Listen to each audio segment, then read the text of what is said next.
Hi everyone, hope you're having a great day. Thanks for taking the time to join in for the first session of the Serverless Masterclass.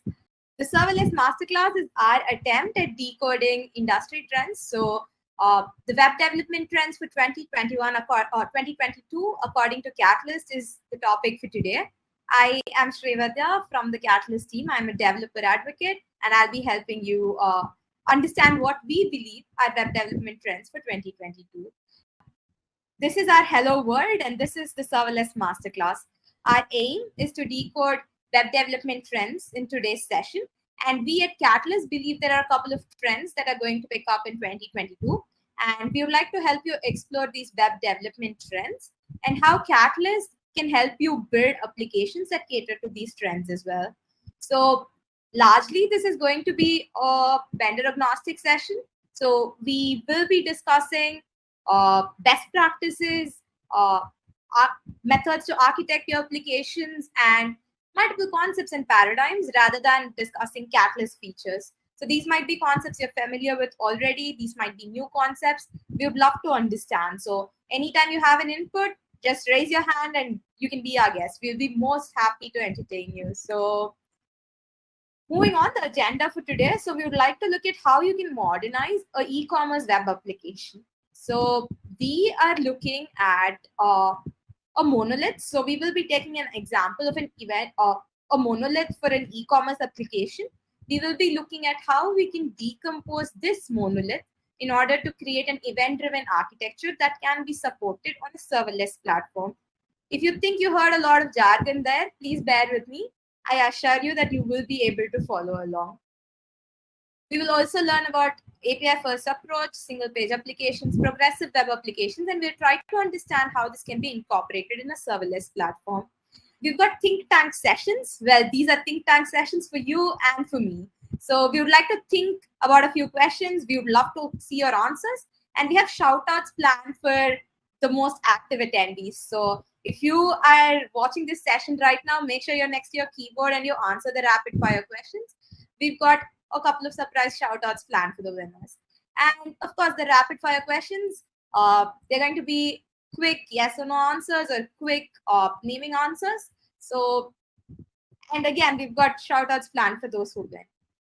We've got a couple of exciting announcements as well, and I'm happy to get started with the session. So before we begin, we would love to understand your experience with application development. So right now, I believe the moderator will start a poll. We would love to see how familiar you are with application development. So I believe you'll be able to see the options on your screen as well, but we just have 4 options for you. Do you love building apps? Is that your day job? Do you like building apps? Is it your passion? Or do you just architect apps and do you have teams to build that for you? Or do you just have your developers build it for you? So these are the 4 options we have. I know that this doesn't cover everything under the sun, but hey, you can love apps and it can be your passion. So you can love building apps and it could be your passion. But for today, please bear with us. I would love to see your answers. So I believe the poll will be started any minute now.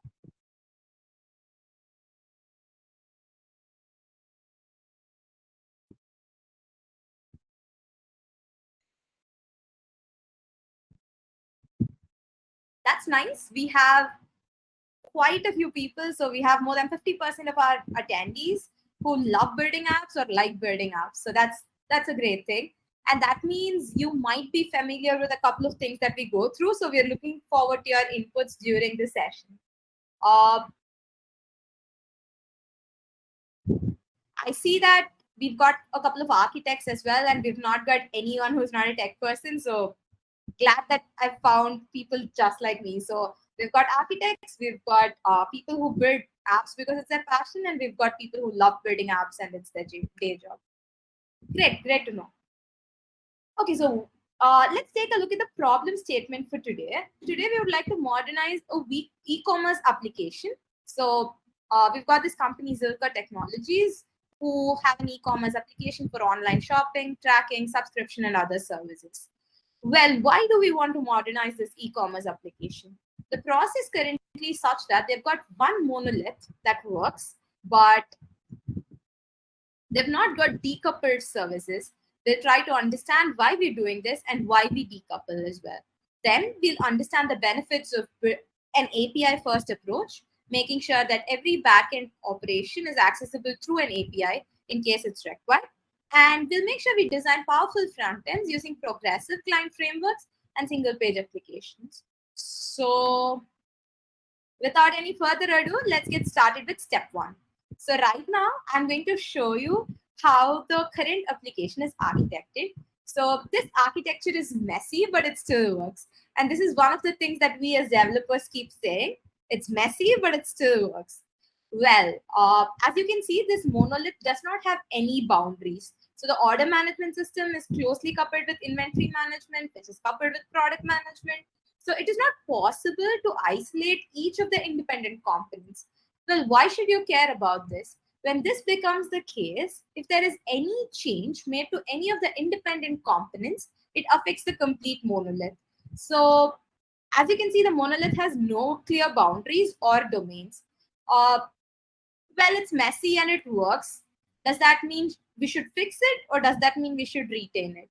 Well, our recommendation is if your architecture is messy and you've got a very small team that doesn't change, then that works for you. But if you're scaling your application and you've got a team that evolves and you're having more and more people added to your team, then it's going to be very difficult unless you have some kind of boundary between the different services. So I am not advocating for just microservices, but some kind of domain level boundaries between multiple services is going to provide much better scalability and readability of code for your team.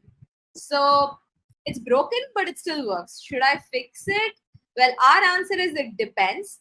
As long as you want to scale your teams, scale your application, and make sure that it's quite easily readable, then we would suggest switching to a microservice architecture, or at least creating domain level boundaries for each of the services that are involved. So the existing solution has a couple of challenges. Firstly, when the team grows.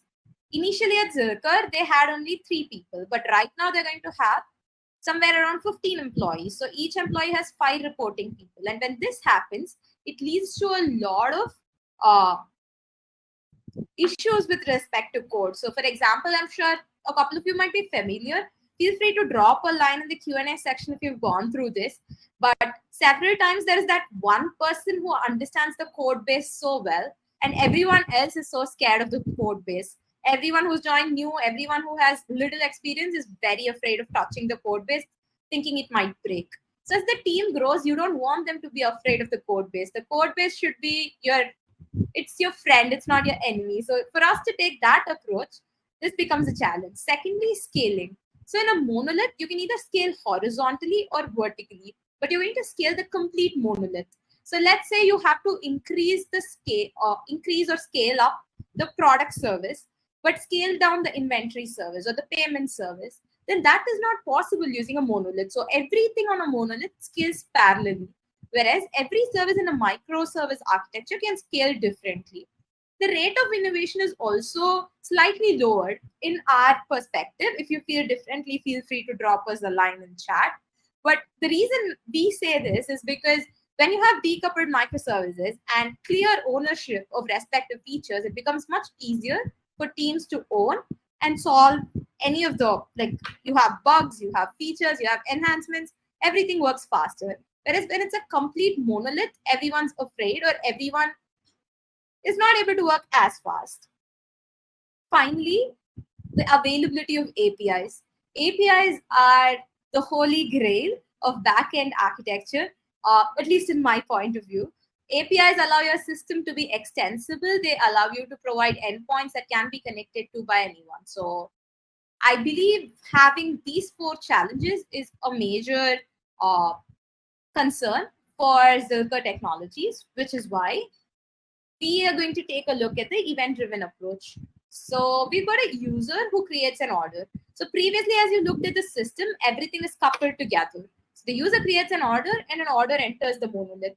All processing happens within the monolith, and finally you get an output. So this is the way the monolith works. It's almost like a black box, but a black box that a few people understand. So what happens here Well, the user creates a order and it's passed on to the order processing service. The order processing service reacts with the order processing service will talk to the database. I believe the arrow mark needs to be both ways. So the order processing service can send or receive data from the database. And then an event is created. So an event gives you an immutable property to say these are the properties of the event and this has been created. So when the order service creates an event, it's passed into a message queue. This way we are able to decouple the operations to say order service is before the message queue and inventory and pricing is after. Once the message queue processes this, it pushes it to the respective function. So here we've got inventory and pricing service. So we process this data and pass it on to the inventory and pricing service. These separate components in turn react with the database and process the information as required. So again, why do we have different copies of database? Well, ideally in a microservice architecture, every database interacts with a different segment of the database. So these are loosely coupled and hence they interact with a different table in the database. That's the reason we've created three copies of the database component here. But I hope this is clear thus far. And if not, we'll see a question in the Q&A section. So that is my assumption. If you ever have a question, feel free to type it out in the Q&A section. And at the end, we'll take all questions. Anyone raising their hand, we'll make sure we take all questions at the end. So I hope this part is clear. We're going for an event-driven approach and we're breaking down the monolith to say what are the important components. We isolated three important components, which are order service, inventory service, and pricing service. And we've incorporated that into our event-driven architecture. Well, what are the advantages of choosing this? Firstly, scalability. So here, the order service can probably handle just 2 or 3 orders at a time, whereas the inventory service can handle multiple orders at a time. This is possible because of the event-driven architecture. So the message queue can pass on the data to the inventory service parallelly, and this doesn't have to depend on the order service. Similarly, for the pricing service, so each of the services are decoupled and can scale independently. Events are immutable in nature. What do I mean when I say this? So when an event occurs, let's consider the event of placing an order. That event has properties of its own and it's immutable in nature. As long as we have the state of the event, it can be processed as many times as required, as long as we don't edit the state of the event. So the event itself is immutable, and that allows resilience by allowing the event to be replayed multiple times. Another advantage is that it's asynchronous in nature. So as we saw, there was a message queue. So the message queue keeps passing messages to the other services. So our customer doesn't have to wait as long as the processing is done. So this happens asynchronously. So the request is made and the response is served later. They don't wait for the response.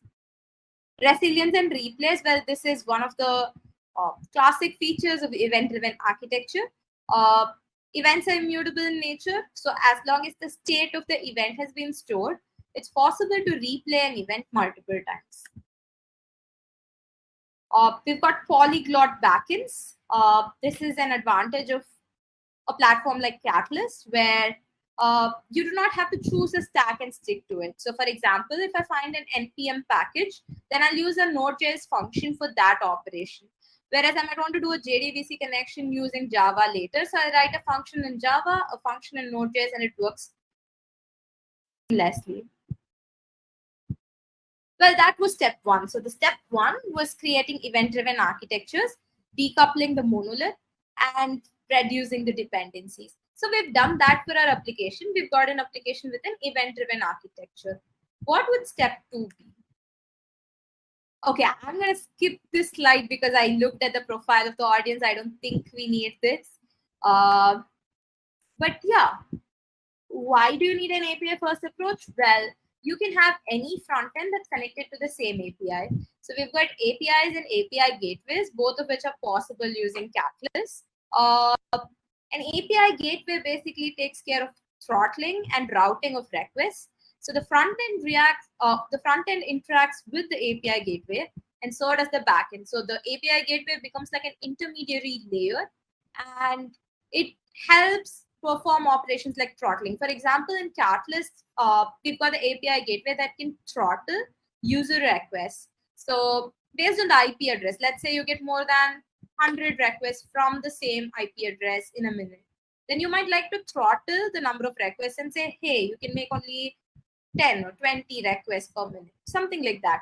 So API gateway is available for you to perform this functionality and to route requests, whereas the APIs help you perform a backend operation using a URL endpoint.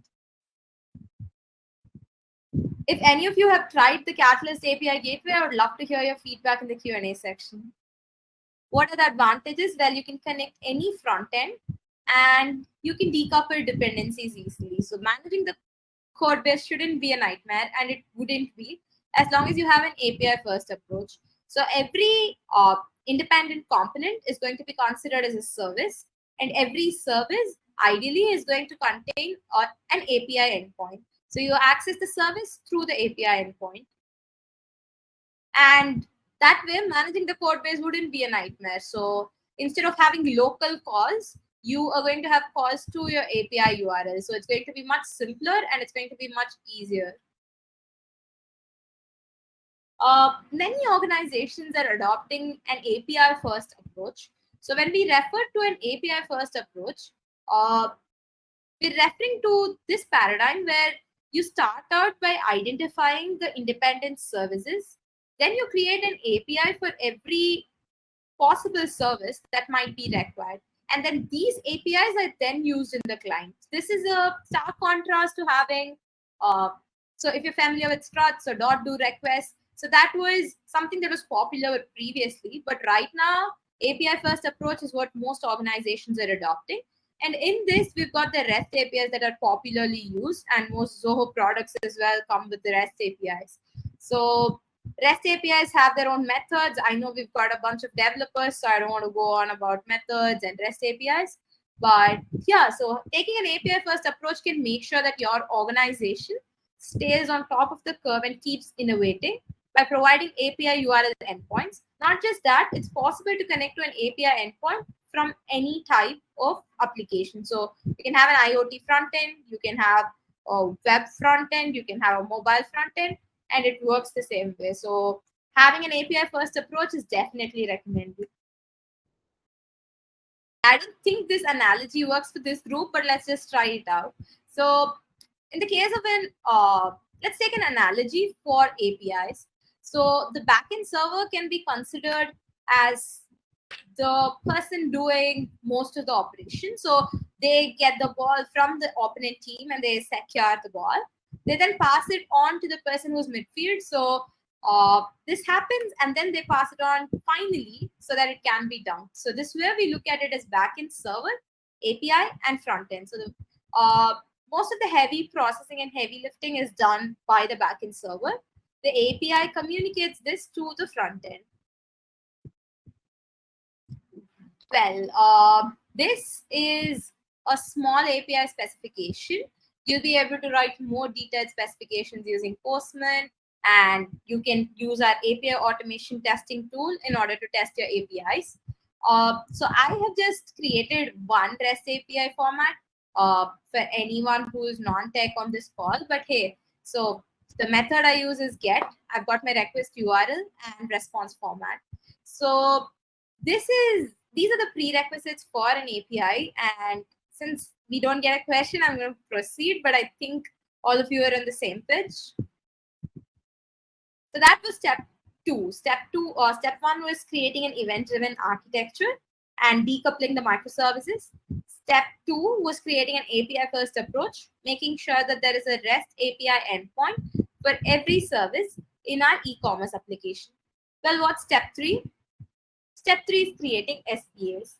SPAs are single page applications. They'll help you reduce the loading time. They also provide better user experiences, and they have better caching capabilities. Well, I'd have to explain this in detail, but for front-end developers who are already on this call, Well, you know this already, but React and Angular are two popular frameworks, and we've got support for them in Catalyst as well. What is the point of building SPAs though? So let's compare this to the basic web app that's available. In a basic web app, let's say HTML, CSS, and some JavaScript, you would have to load the complete web page every time. So let's say I'm clicking on an Ahref link, I would be loading the complete page multiple times. Whereas with a framework like React, we will be able to create a single page application. Ideally, only the components that are required will be loaded.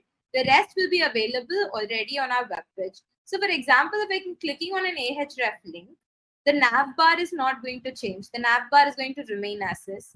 So React helps you break this down into multiple components. So the nav bar is a separate component and doesn't have to be reloaded.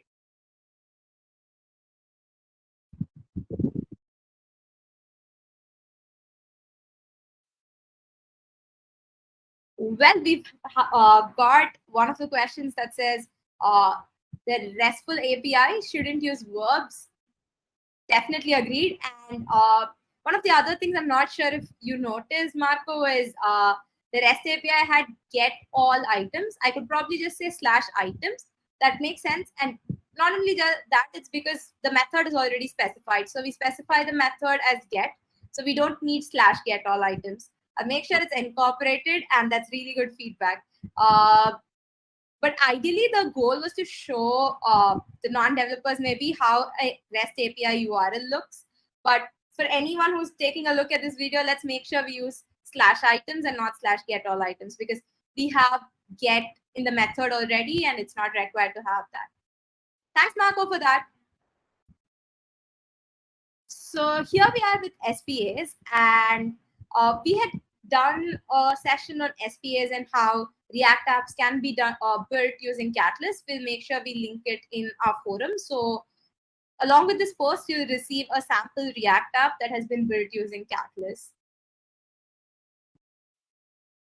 Well, progressive web apps, I want to leave this to understand your thoughts. If any of you have built progressive web apps, we would love to see that. There are multiple Zoho apps that are based on SPA. So I'd have to check with the teams to understand which frameworks they've used. I can tell you there are multiple Zoho products that are SPAs. So we don't load the nav bar every time. We just load the inner page. So for example, even with Catalyst, when you click on a new feature, we don't load the sidebar. The sidebar is loaded already. So there are a couple of products. And at Zoho, we're always working on migrating products and frameworks to the current ones. So there might be a couple of pages that are SPAs, but ideally, I can give you Catalyst as an example, Marco. So we load only your feature in the right-hand tab, and the left-hand navigation bar stays as is. So that is one of the examples. But I'm going to note down this question, talk to the commerce team, and get back to you on that. We would love to understand if you have built a PWA before. We will share the code for a PWA. PWA is basically a progressive web app that can be installed in any OS. So for example, you can have a PWA installed in your mobile phone. You can have it on your web device. The basic idea is that you add a manifest file and a service worker file. This way, you'll be able to look at the requests that are being sent from your browser and process them. So I'll make sure I share the link to a basic PWA, the React app. So both of these will be available along with the session recording. But hey, if you have any questions related to any of these topics that have been discussed today, feel free to use the Q&A section. Now we would like to get into a quick introduction to Catalyst. If you're already familiar, there might be questions coming up. Just grab it and answer the questions. So that way we'll have shout outs going out to most active attendees, and you'll be featured on our social media as well. We believe we're powering a new world of serverless at Catalyst. We believe this will be successful for 4 major reasons. Firstly, at Zoho, we have complete ownership of the tech stack. We have built our infrastructure ground up, and we have complete ownership of our data centers, frameworks, and services globally. This way, we're able to innovate faster and provide that using Catalyst as well. Secondly is our privacy and security is baked into every feature that we provide at Zoho, and that is Catalyst principle as well. So we have privacy and security at the forefront when we develop every feature and product. We've got multiple pre-built microservices at Zoho. So I am not going to go on about Zoho's list of apps, but we've got 50 plus apps that have been built over 25 plus years. So these come with pre-built microservices that can be provided in a plug-and-play model, which has been done using Catalyst. So we have more than 20 pre-built microservices that are available for plug-and-play in your custom applications. And we've got the Zoho ecosystem. So we've got multiple products that are rich in APIs, and not just that, we've got a Zoho ecosystem of developers as well who are familiar with developing extensions and integrations for Zoho products.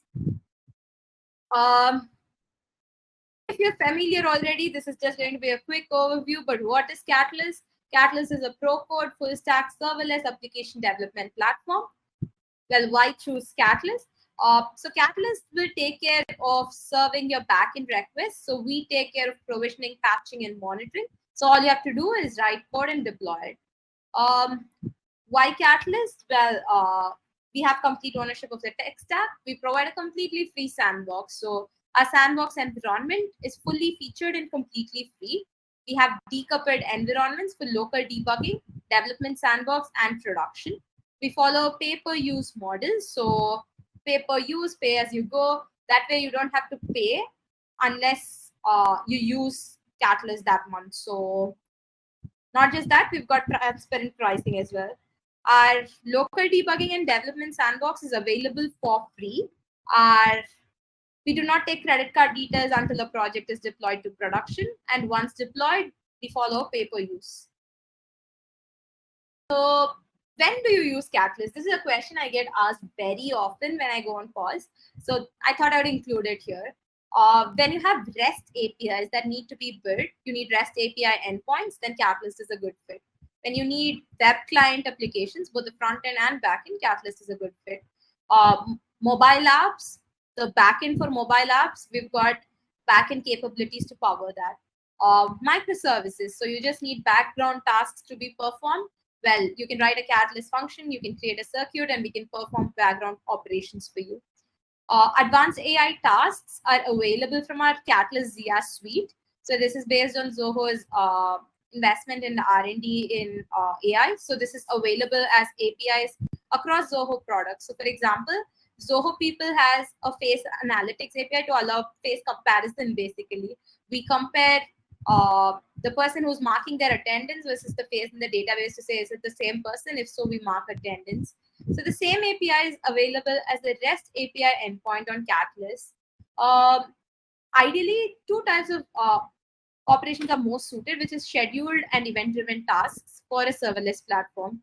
So when you have operations that need to be performed periodically, Catalyst is a great fit. Similarly, when you have event-driven solutions that act on a trigger, so you have a trigger and an action, then Catalyst works really well too.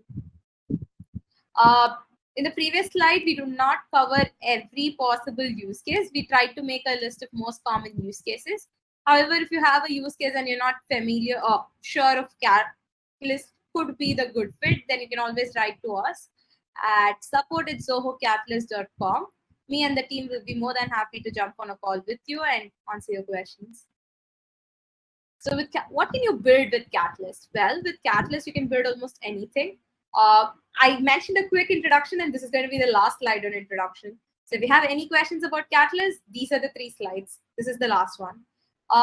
You can build web apps, mobile apps, and microservices, extensions, microservices, REST APIs, and much more. So with web apps, we've got components like data store and cache for backend. We've got compute services. We've got other services like API gateway and user authentication that are pre-built. So user authentication is something that's pre-built for you, and it comes as a microservice.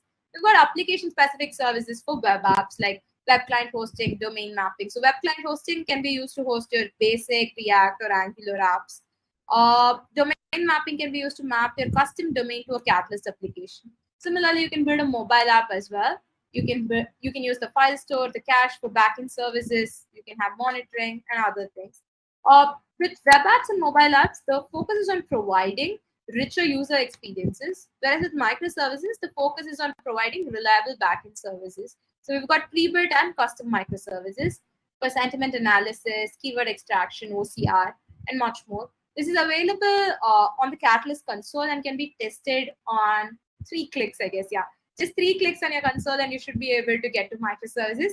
If someone's testing it out, let me know if it's more than 3 clicks. I believe for most of the microservices, it's 3 clicks. Well, what's next? We have the rapid fire quiz coming up. So if you know the answer, this will be a poll. So we will be starting a poll question. We would like to see if you've understood. And we've got one last question that's going to be a non-poll question. So that is the question that will be considered for our shoutouts. But the poll questions are to understand if you've got a fair understanding of this session and to help us improve the content of the session.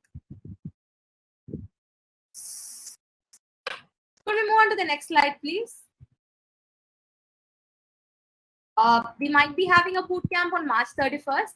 All announcements related to Catalyst forums, Catalyst blogathons, anything that comes up basically is available on the Catalyst community page. So if you're already part of the community, well, we would love to see more conversations there. And if you aren't, well, no time like the present. So I'm sharing the link to our Catalyst community and I hope you're able to see it. Could we go to the next slide, please? Well, I see around 20 attendees today, and this is a bonus for each of you. So we've got a Catalyst blogathon that is up already. So if you have not participated already, just go check out our homepage. You'll be able to see the banner. Sharaf, all announcements related to bootcamp will be available in our Catalyst forum. So I've shared the link to our forum. We'll make sure we send this to you by mail as well. We believe we might have a bootcamp on 31st, but it might be delayed because of the blogathon. So we're focusing on the blogathon right now. And we'll keep you posted. So you will you can subscribe to our newsletter, you can get subscribe to our forum, and you'll be able to see all updates. And usually we try to make sure that the topic, definitely. So we will be sharing the session recording with you. We will share the link to the blogathon as well by mail. If you visit the Catalyst homepage, you'll be able to see the top banner that leads you to the blogathon. But I'll make sure we share this with you by mail as well post this session. Definitely was. So I think that brings us to the end of this session. So we've reached the end of the session. I can see Mike got the answer right. So of course, Mike, congratulations. You'll be getting a shout out from our end. We will be taking any questions right now. So you can either lower the raised hands. If you still have questions, then our moderator will make sure she unmutes you and you can ask us right away. Catalyst, we'll make sure we keep you posted on the blogathon and all other events that come up. We will be redirecting you to a survey form as soon as this event is done. So we would love to hear your feedback on what you would like to see in the upcoming events and how this event worked for you. So you will be getting links to this session, to the blogathon and everything else by mail. Thanks a lot for taking the time to attend the first session of Catalyst Masterclass. This is the Serverless Masterclass from Catalyst. We really appreciate your feedback. So if you just have a few minutes, you can fill up the feedback form and you'll be redirected to that in just a minute. Thanks a lot for attending. Take care. Have a great day.